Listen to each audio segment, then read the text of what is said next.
Hello students, this is the part 2 of 1H NMR spectroscopy.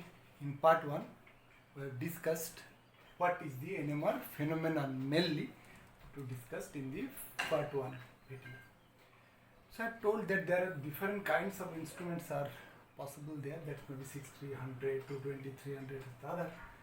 Look at their corresponding Tesla, that is the magnetic field for 60 MHz is 1.4 Tesla.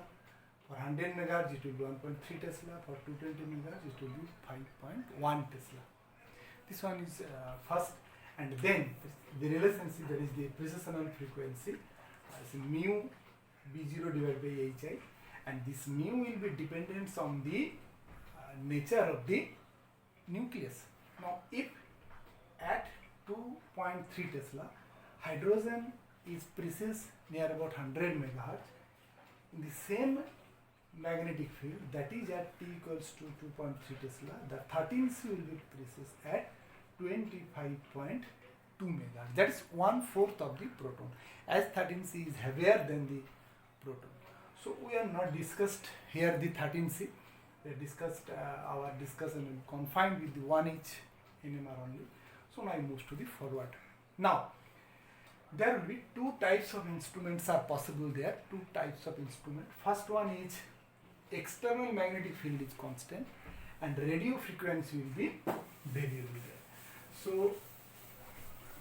this is a rough diagram of an instrument, that is the NMR tube, which will be contains the sample for this one, and it will be kept in the external magnetic field. This will be a strong external magnetic field, and this will be coiled by a NMR.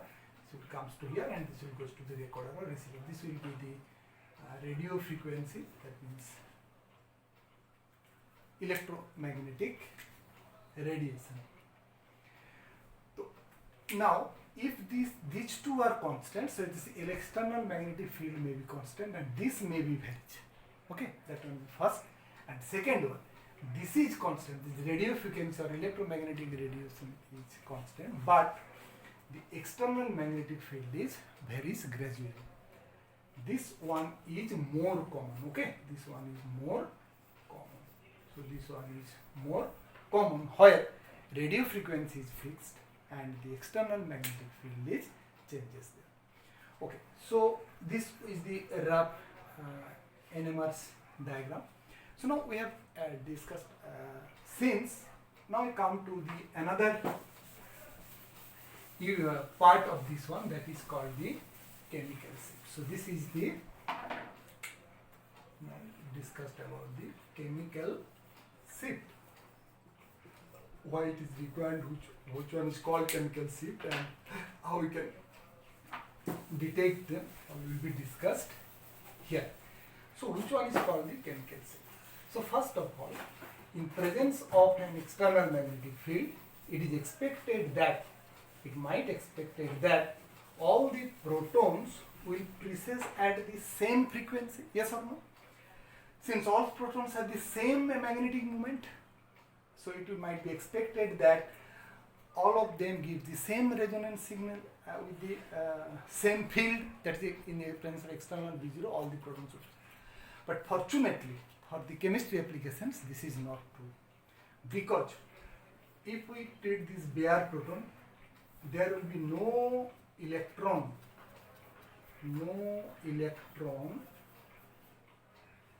are present. No electrons are present outside this atom. So it will experience, that means its proton will experience greater amount of external magnetic field, yes or no? But in real cases, when if we take an example of a compound that is called the toluene, if we take an example for the toluene, or you may take the example for CH3OH, etc. So in these cases, this proton is not the simple H plus, because this is not a bare proton, it is chemically bonded with the oxygen. These hydrogens are also bonded with this carbon. So they are present in different chemical environment. That means this proton is now surrounded by electrons. Yes or no? That means it has electron outside this one. Okay. As electron is also a charged particle, it also has some magnetic moment in presence of the external magnetic field. So that electron will also, so if this is not now these cases, then electrons are present here. Yes or no? So this bonded with the other atom or the others. So this proton has some electrons are present. So this electron now precesses, it generates also its magnetic moment which oppose the external magnetic field. Now if we place this proton at the V0, in presence of the V0, then there will be a jacket. Okay, there will be a jacket of what? Magnetic moment of the electron. Then it will experience, that means this proton which is bonded to the oxygen here or other atom, experience lesser amount of external magnetic field V0 as there is some electronic shielding. We will be termed this as the shielding effect due to the electrons. Now if we look these two compounds, so there will be some electronic environment is present in the bonded hydrogen. Yes or no? Now if we take the example for methanol, that is carbon, hydrogen and the oxygen and hydrogen. So clearly this hydrogen is connected to oxygen which is more electronegative in nature, and these hydrogen are connected to this carbon. Yes or no? So its electronic environment, these three are same here, these three are same. So we may term this as equivalent, I will come to later. Equivalent, and these protons are different from here, so there will be 3H and here will be 1H are different in different chemical environment. That means what should happen here? Its electronic environment is different than these three here. So methanol may give the how many peaks? It may give 2 peaks. It will be expected all protons, all 4 protons should come at in same place, but the actual fact is not there, and that is very much fortunate for the organic chemistry application. Otherwise we can't apply them here. So with reference to a compound which is called the primary reference, this is called the reference compound peak. So this is the compound reference compound peak, and then this peak will come how much from this? That is the definition of chemical seal.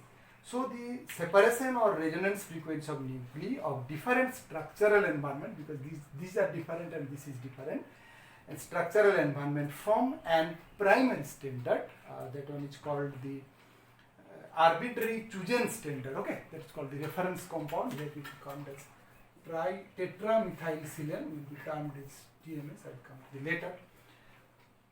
So in this case, what should happen there? For bare proton, if it has nu for the precessional frequency, but for this proton it will goes to the nu effective. Yes or no? Nu effective will be there because an electron shielding will be there. So it is expected that bare proton in presence of the 2.3 Tesla or other, it will be expected near about 100 megahertz, but in this cases it will be experience lesser amount of 2.3 Tesla because there is opposing, that is electronic shielding, so it will oppose the external magnetic field and it will precess in lower frequency. Yes or no? It will precess in lower frequency. So that we got two different environment for this one. So now for the proton, this will give the higher, and we got the peak just like this one. We got the peak just like this one.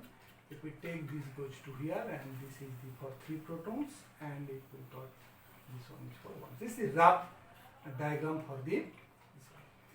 So with the distance of this is actually the chemical shift of the CH3 protons, and this is the chemical shift of the OH protons. Okay. So these are the distance from this is called the chemical shift. And now if we if we take this, which one is this? This one is called the tetramethylsilane. We will come to later. So this is a rough. Again, I told this to rough. This is not actually first because splitting will be there. I will come to the later part here. So by this way, for a compound, the proton will give different peaks, and that is termed as chemical shift. That is the distance or resonance position from a reference compound or primary student standard. That is called the chemical shift. And the amount of electronic shielding is depend on the shielding constant of that amount. Shielding constant I will designate with the delta here. Sigma here, shielding constant may be designated by sigma. So higher the sigma, it will be higher its one, and that will be depend on the chemical environment. Look at this one, that's OH. Its electronic environment is different than this 3 hydrogen. In these cases, it will experience more B0 as there will be electron withdrawing group. So the electron environment is also depend on the attached proton, to which these protons are attached. I will come to the later on which factor chemical shifts are depend. So that is the definition of chemical shift. Now I move to the primary student standard, that is called the reference compound. Why you take the TMS as a reference compound? TMS means tetramethylsilane. So this is the compound. This one is called tetramethylsilane. CH3, CH3, CH3 and CH3. This one is called tetramethylsilane. So it should have some fixed, it should have some definite properties so that it can't disturb the others, that is sample. So what are the characteristics for this one? That is one, first one is this one. It should be non-reactive towards this sample because it does not react with this sample. It can be easily separated, so its boiling point should be very much lower. Okay, its boiling point should be very much lower so that we can easily separate it from the solution of this one. It should give an intense sharp line. Look at this, there is 12 equivalent hydrogens are there. So it gives a intense single peak, very small concentration. So that is another characteristic for this one. And it should be more shielded than almost all the organic compounds. That is the number 4. You may go through your textbook for this property. That will be written, these 4 are there. So what are these one? First one, it should be non-reactive to the one and soluble in the solvents also. That the solvent used for the NMR. It gives a single sharp intense peak and does not react with this one. It's chemically non-reactive. Its boiling point should be very much lower so that we can easily separate them from this. And last one is it is shielded almost all the organic compounds. That means it will always come at right side. Okay, right side of the spectrum. So always it will come at right side of the spectrum. So it always it comes at right side of the spectrum. So this one is called the right edge or right side of the spectrum. Right side or edge of the spectrum, and these are the peak for the organic compounds will be by the here. So this is actually the primary standard chosen for the NMR spectroscopy. Now come to the second part, that is the NMR scale. You have to be defining some scale. So now we have to define the NMR scale here.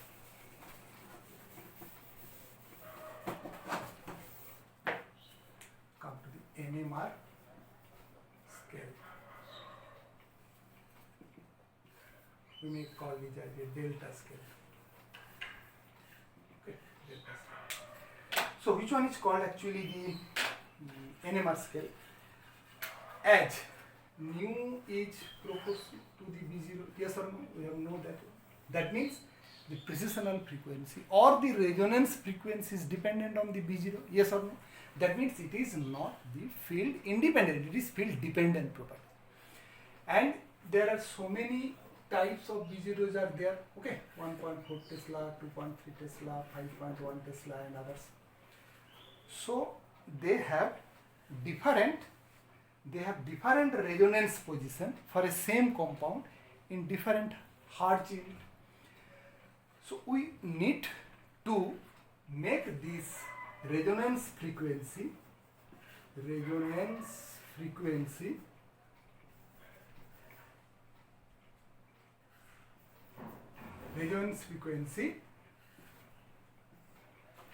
external magnetic field independent. So how can we carry out this one?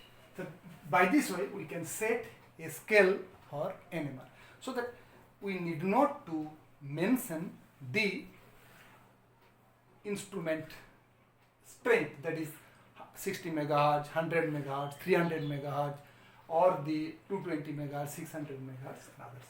All of them gives the same value, and that is called the EMF independent, okay, external magnetic field independent. So resonance frequency we have to be this one. So to make this one, let TMS at 0, okay, ZER. So this is the convention, TMS at 0, right hand edge or side, we have already discussed that one. So this one will be the right hand side of this one, that means this peak will be here, okay. So this is for the TMS peak. Now by this one you got the compound peak to here. Now if this one is comes to here, another peak is come at here and another peak. So let this one is the Hertz, that means this is the delta nu here, okay. This is the delta nu in Hertz unit, okay. So this is very small, that's why you take the Hertz unit here.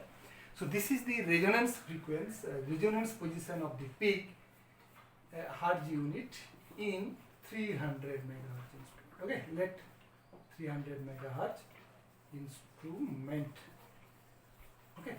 So this will be 300 megahertz NMR instrument, will come at delta nu. Okay, so now this scale is called the delta. I have already established, so the delta. Now the definition of delta is equals to here position of delta, amount of delta nu divided by, okay, divided by this one, divided by applied frequency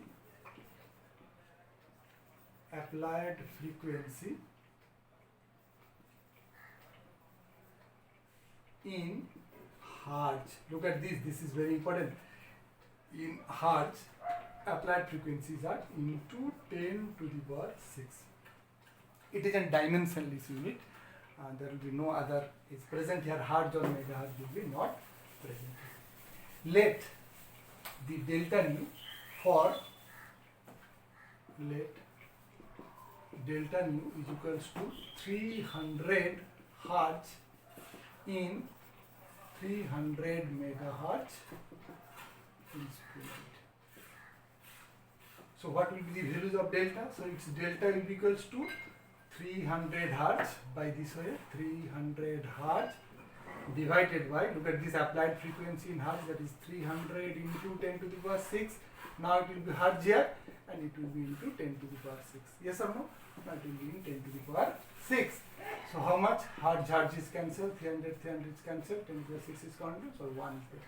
So this will be delta is 1.00. Yes or no? This will be delta 1.0.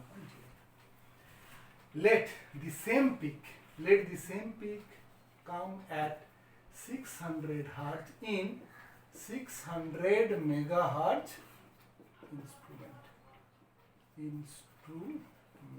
Then what will happen here? Now this will be moved to the 600 and this will also move to the 600. So the instruments are different here, but this still will be same and will be again delta is 1. So look at this. We have a fit scale which is independent of the EMF or the external magnetic field or the radio frequency, because the peak of a compound will be in delta 1 whatever the instrument. It's maybe 300 megahertz or it may be the 600 megahertz. So let this one is the 300 megahertz instrument. So this one will be the 0 delta and this one will be 5 delta, and let this one is the 10 delta here. So this one will be 1, 2, 3, 4, 5, 2, 3, 4, 5, 6, 7, 8, 9 and 10 delta. Now here this delta difference is only this, but this is for 300 megahertz instrument, okay, 300 megahertz instrument. Now if we take this here for 600 megahertz, then what will be changes here? This is the 0 delta, this is called 600 megahertz instrument. Then it will be, it's now 5 is here and this will be 10 is here. So if this one is there, this will be 1, this will be 2, this will be 3 and this will be 4. So clearly this one is larger, this one is larger here, larger. Hertz is greater, okay. So this one is the 0 delta, 1, 2, 3, 4, 5, 6 and other, but this one is 0 hertz and this one will be 600 hertz. Similarly it will be 1200 hertz, but in these cases it will be 0 hertz, it will be 300 hertz, it will be 600 hertz. So what will happen there? The scale is lengthened there. So the 300 units is this amount and it will be 600 megahertz. So peak will be separated here, peak will be separated here, but still 600 1 delta, 100 2 delta, 300 1 delta, 600 and 2 delta. So by making this, we so this is the what's actually this one is called the shielded, SHIELDED, and this one will be the de-shielded. That means this side of proton, or both the scale, this side of proton experience greater magnetic field, so they will be precise in higher frequency and their delta values will be higher, and this side of protons will be experience lesser amount of external magnetic field due to the different kind of electronic environment, and these are actually called the shielded proton and this one is called the shielded. So this will be the higher frequency, yes or no, as this one experience greater magnetic field, so it will be higher frequency, and this will be the lower frequency here.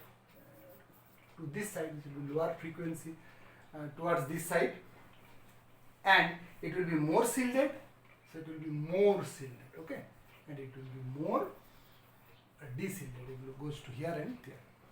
So that shielded and de-shielded will be depend on the chemical environment of the corresponding proton, okay.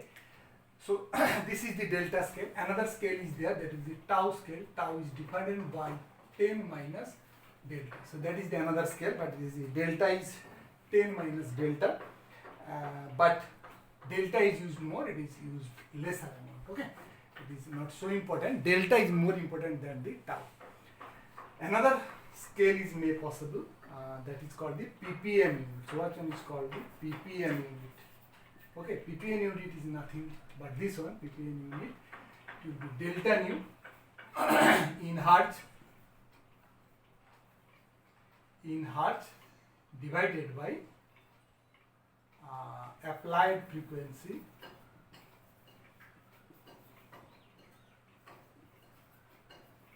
in hertz. No 10 to the power 6 will be, no 10 to the power 6 will be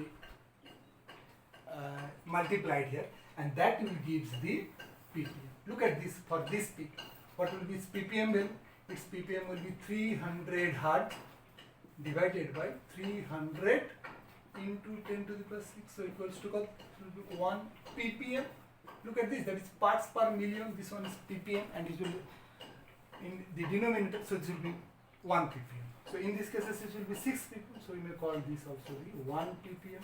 It may be the 2 ppm. Similarly this one, this may be the 1 ppm, this may be the 2 ppm, etc. This parts per million, but the delta is always used very much. Okay, so this is all about our chemical shift, and chemical shift is depends on the other also, that means the electronic environment and the others. How the chemical shifts are depend, that will be discussed in later. Now come to the another part, that is the what are the solvents used for the NMR. So solvents used in the NMR, so it will be expected that the solvent does not contain any proton. As solvent concentration is much more higher, we have used at least 10 milligram in 100 in at least 2 to 3 ml of solvent. So in that cases the solvent will be very much higher. So solvent for NMR, used in NMR, should be CdCl3. Look at this. This one is deuterated chloroform. There will be no proton is present there. For the inorganic compound, it will be as D2O. That will be dimethyl D6, DMSO6. Okay, dimethyl sulfoxide is D6. That means all the protons are deuterated. This one is actually called this one. Otherwise, you may use CCl4 for the 60 MHz instrument only. That there is no protons are there. Look at the, if the proton is there, then that proton will be very much, so its peak will be very much higher, and your compound peak will be very much suppressed below to this one. So we not got the spectrum or the peak for our sample. So to decrease that or to avoid that problem, we use the solvent which does not contain any proton. Such kind of solvents are used in the work. Okay, now we have to use the question is called chemically equivalent protons. Okay, there is another important term. So chemically equivalent protons and not equivalent protons. Again, I take the example of this one, that is methanol CH3OH. So it has two different kind of environment, this and this. So clearly they are in different chemical environment. So are chemically non-equivalent. Yes or no? Chemically non-equivalent. Hence, having what? Different delta values. Yes or no? Different delta values. But these three protons, okay? These three protons, same chemical environment. Yes or no? Same chemical environment. Hence, this gives the only one peak. All the three protons are in a same peak. So these are actually chemically equivalent. Same environment, hence you chemically same chemical environment, since this will be termed as chemically equivalent. Okay, they are the chemically equivalent, but these two are chemically non-equivalent. Hence, they gives the different delta, and these three are termed in the same environment. Yes or no? So these are called the chemically equivalent and chemically non-equivalent proton. Another term is lesser used, that is upfield or downfield. All the shifts, these shifts are called the downfield shifts. That means delta values comes to here, that will be downfield shifts, and if the delta values goes to there, that one is called the upfield shift.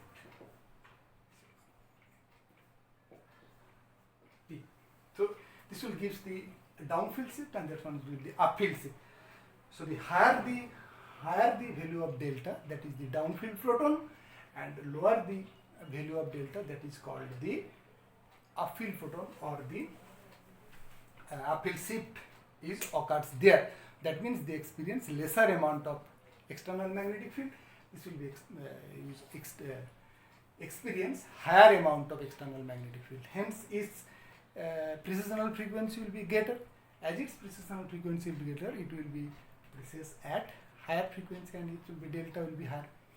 So by this, all of this one is the chemical shift and solvents used in the NMR. What kind of instruments are used there, and how a NMR scale can be set up so that the resonance frequency, that is nu from the TMSA to the delta nu in hertz, is the independent of magnetic field. It is made by us. It is actually not independent by the magnetic field, but we set the scale so that the delta is independent. So delta, clearly you may told this as delta is the independent of the instrument, then the external magnetic field or the applied frequency. Okay. So in the part 3 I will be discussed other thing of the NMR.